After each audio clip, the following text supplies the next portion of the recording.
Testing karburator SkyDrive ke 262. Ini terima kasih buat Gina Putri Mansa. Ini di Shopee Nanrin.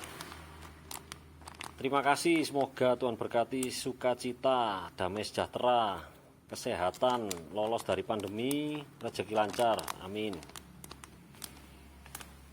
Ini SkyDrive. Sudah jarang SkyDrive.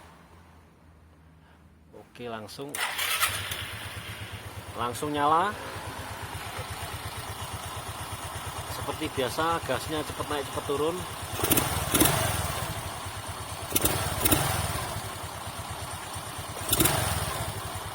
Gas kecilnya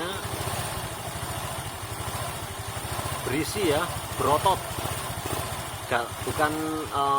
Bukan serak atau gas kosong atau berebet ya, lancar ini.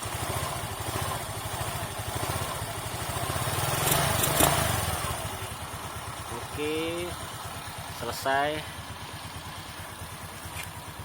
Nanti disambung sama video persiapan, syarat apa saja yang perlu diperhatikan, juga iklan. Tambahan info untuk pengguna karburator dari saya. Filter udaranya perlu dibersihkan, Mas. Kalau yang Skywave di sini di atas CVT, kalau SkyDrive seperti ini. Diperiksa juga karet cup inlet wajib ada. Kalau di Skywave diserong. Jadi box filter dibuka, nanti ada karet jari telunjuk untuk menuju ke selang spiral. Di dalamnya ini ada karet kecil. Nah, itu harus wajib ada, harus ada. Tidak boleh dilengserkan atau dicabut. Dan kalau untuk kabel gas seret ini juga bisa menyebabkan gasnya lama turun, gas kabur, karena kurang selesai, kurang kembali ke posisi awal. Kabel gasnya seret. Caranya ya, piringan gas saya diketatkan lagi. Memang agak keras untuk mengkompensasi kabel gas seret tadi. Atau diganti kabel gas, atau dilumasi oli bisa. Cara penanganannya seperti itu. Nah, filter udara ini penting. Karena filter udara kalau buntu, tidak peduli karburatornya original atau yang mahal sampai belasan juta, tetap hasilnya nanti sudah loyo, boros, businya hitam, basah karena udara yang masuk sedikit seperti dibekap. Jadi karburator ini seperti dibekap. Isap udara ditutup karena filter udaranya ini kotor. Jadi harus di ekstrim kalau bersihkannya itu. Aqua 1,5 liter di botol, dilubangi, disemprot.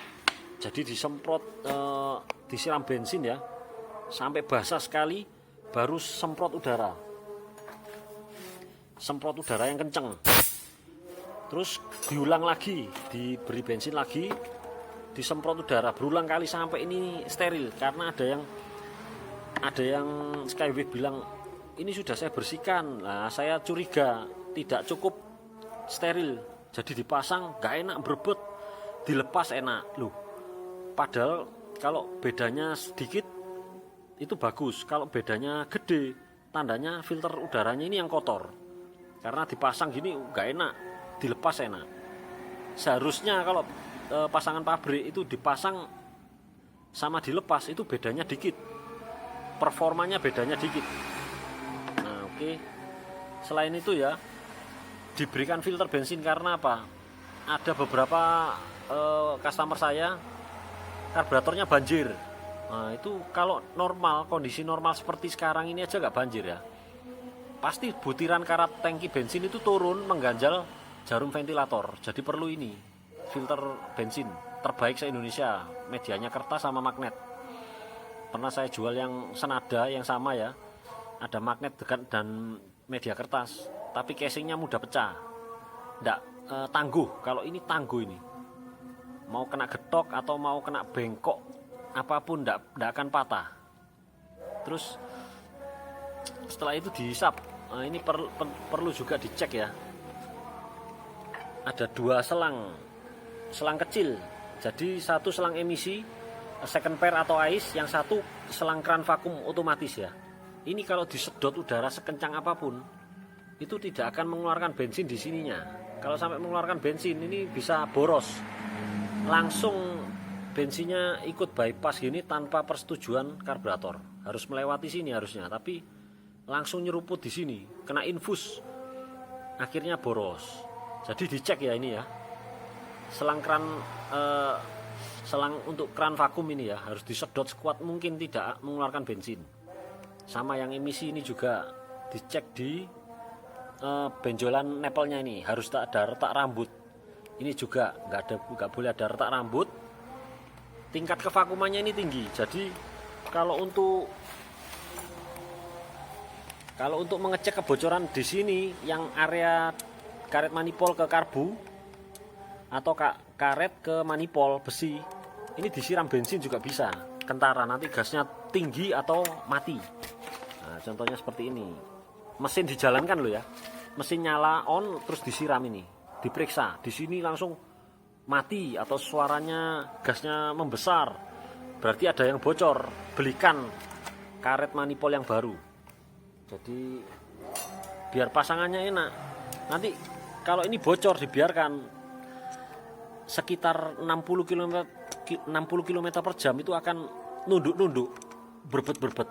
Nah, ini masuk, soalnya udara masuk di sini. Jadi karet filter ini penting ya untuk ketat, atau dalamnya diisi ban dalam supaya lebih ketat lagi ya.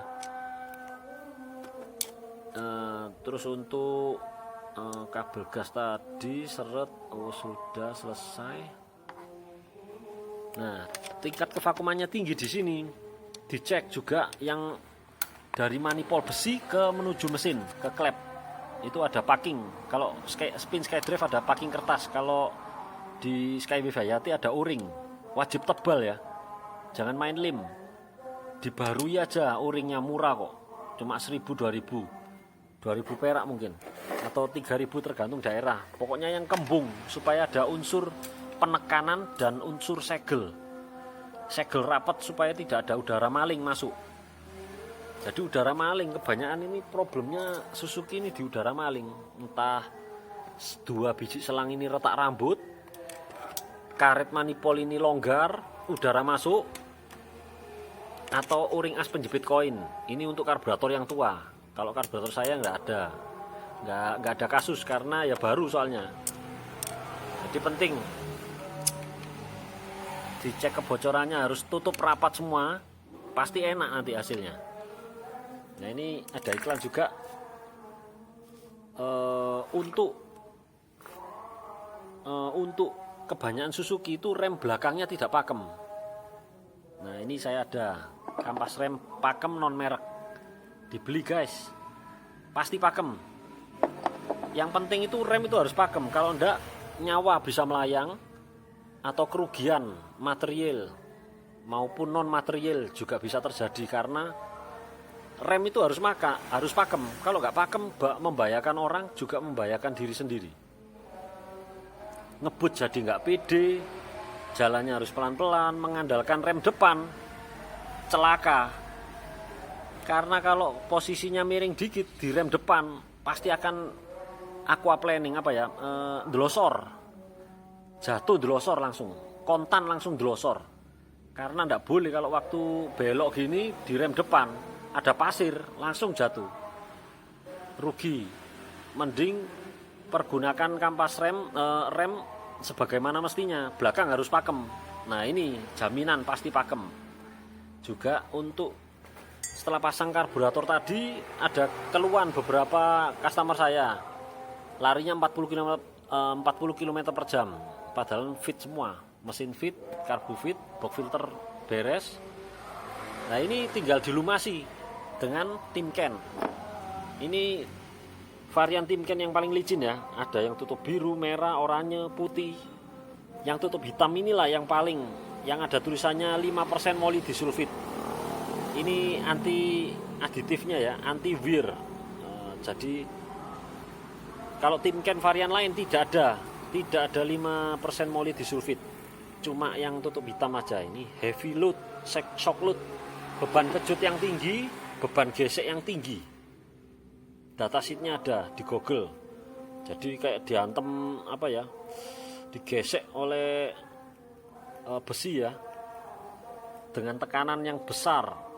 Nanti ada timbul luka berapa mili, itu ada ukurannya. Ini bagus, licin, paling licin dari semua varian Timken. Kalau gris-gris lainnya percuma, walaupun high temp atau kental atau nggak mudah menguap, percuma kalau nggak licin. Padahal fungsinya harus licin. Seperti torsi cam ini, kalau gerakannya pelan tapi keras itu, kalau diberikan licin, perlindungan sempurna, enak, performanya juga muncul, barang awet. Buat kones juga bisa. Kones ini beban kejutnya tinggi, kontak dengan lubang, hantam komstir, hantam kones, seperti kones itu dipukul palu, pukul palu terus berulang kali. Kalau ada gris yang paling licin, terlindungi konesnya.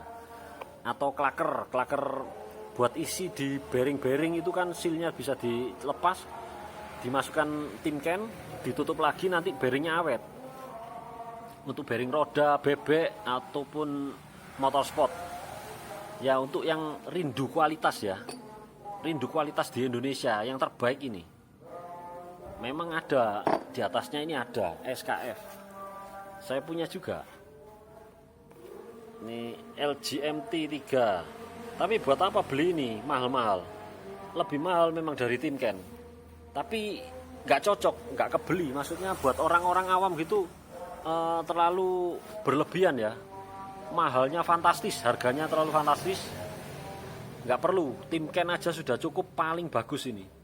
SKF itu harganya terlalu nggak terjangkau lah pokoknya, apalagi bengkel seperti saya, cepat habis, wah sayang. Oke, selesai semua. Nanti saya berikan link deskripsi, di deskripsi ya, link pembeliannya kampas, Timken maupun filter bensin. Setelah kabel gas, nanti mungkin pemasangan untuk Skywave dan Hayati karburator saya perlu setelan ini, di setel yang di bawah tombol starter. Ini setelan gas ini. Tuh. Oke. Sementara itu tambahan infonya.